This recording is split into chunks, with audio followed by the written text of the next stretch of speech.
दोस्तों, कुमकुम भाग्य का आगामी ट्विस्ट होने वाला है बेहद धमाकेदार। आइए जानते हैं क्या है इस बार की कहानी।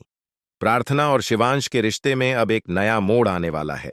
प्रार्थना अपने दिल की बात शिवांश को बताती है और कहती है कि वह उससे कितना प्यार करती है, लेकिन यह सब सिर्फ एक सपना निकलता है।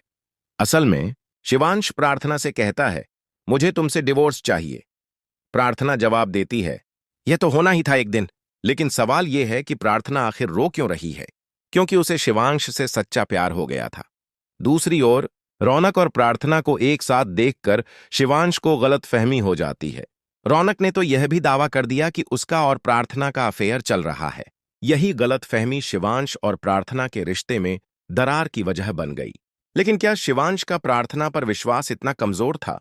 अगर वह प्रार्थना को इतना अच्छा मानता था तो उसे बात करके सच्चाई जानने की कोशिश करनी चाहिए थी।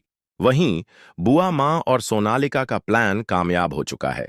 सोनालिका प्रार्थना को ताने मारती है और कहती है, तुम्हें अब शर्मिंदगी महसूस करनी चाहिए, यहां से चली जाओ।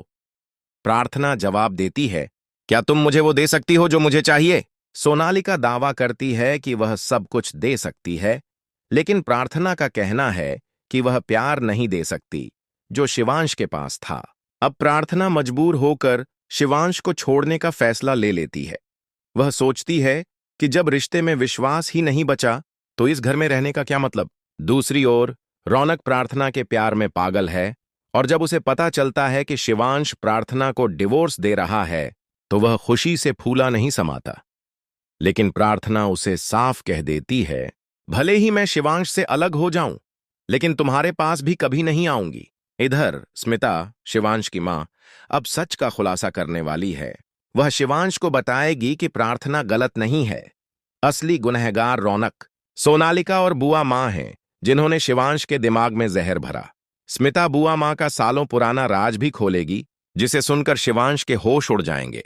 अब सवाल यह है कि क्या शिवांश अपनी मां स्मिता की बातों पर यकीन करेगा? क्या वह प्रार्थना को, जिससे वह इतना प्यार करता था, वापस मना पाएगा, या फिर प्रार्थना अपने फैसले पर अडिग रहेगी और कभी वापस नहीं आएगी? दोस्तों, आप इस धमाकेदार ट्विस्ट को लेकर कितने उत्साहित हैं? क्या आप चाहते हैं कि शिवांश और प्रार्थना फिर से एक हो जाए, या आपको लगता है कि शिवांश ने गलती की है और प्रार्थना को अब वापस नहीं जाना चाहिए? अपनी राय हमें कमेंट में जरूर बताइए। टीवी की ऐसी लेटेस्ट अपडेट्स के लिए हमारे चैनल को सब्सक्राइब करें।